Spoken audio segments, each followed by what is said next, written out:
Citizens speak out. People the world over continue to take to the streets in demand of greater freedom, respect, basic human rights, job opportunities, and government representation, including residents of Bahrain, Libya, Palestine, Uganda, United Arab Emirates, the United States, and Yemen, following Italy's recent granting of 25,000 temporary visas to primarily Tunisian migrants, allowing them to join family and friends in European Schengen zone countries. A train carrying the migrants was blocked as it tried to enter France. When the Italian government objected, French Interior Minister Claude Guéant said that in order to avoid any conflict with Italy, his government would accept the travelers as long as conditions such as proof that they could support themselves was provided. On Monday, April 18, Ugandan forces arrested minority leader Kizza Besigye and 16 Minority Party members ahead of a planned protest against high fuel prices.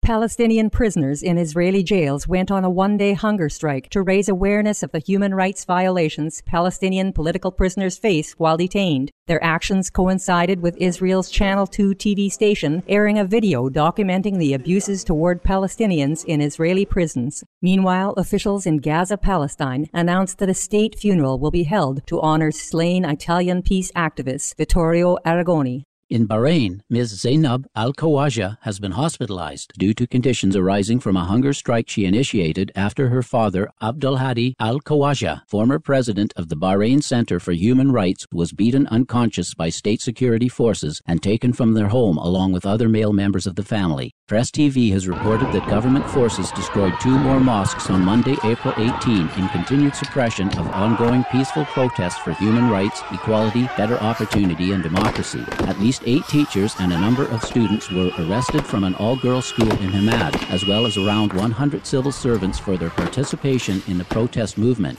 Meanwhile, a group of Bahrainis have begun a hunger strike to demand the release of innocent detainees and a halt to human rights abuses, after Kuwait reversed an original decision to refrain and instead sent troops to Bahrain. Kuwait's daily news, Al Anba, reported that a number of naval officers disobeyed orders to take part in supporting the Bahraini government's repression of protesters. As Syrians continued protesting for reforms on Sunday, Al Jazeera reported that at least 17 were killed by security forces in the city of Homs, while many of the injured refused to go to the hospital for fear of arrest by government forces. On Monday, 4 more people died and 50 were injured during a funeral outside the town of Tel Basseh for a soldier believed to have been tortured by security forces. While in Homs, more than 20,000 primarily women demonstrators began a sit-in to demand the release of detainees and the departure of troops from the city. At least 1 person was killed Sunday and many more injured in Yemen's capital of Sana'a as government forces opened fire on peaceful protesters who are calling for President Ali Abdullah Saleh to resign and leave the country, where the death toll has exceeded 300 people since protests began. In the western city of Damar, 30 people were injured and 40 more were overcome as Yemeni forces released poison gas on protesters, according to reports from Press TV.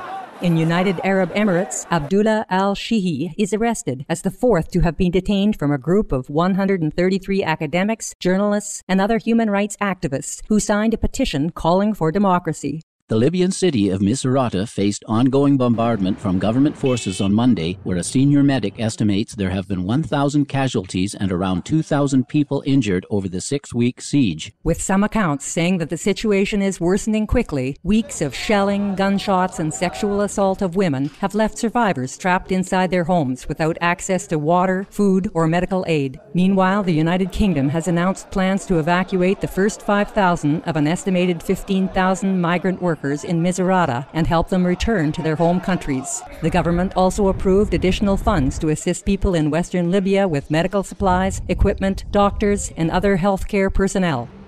With sadness for the loss of precious life, we are gladdened to know of the regions where turmoil has ceased, and we pray for an end to all conflict as citizens in every nation choose to live in shared safety, dignity, and peace.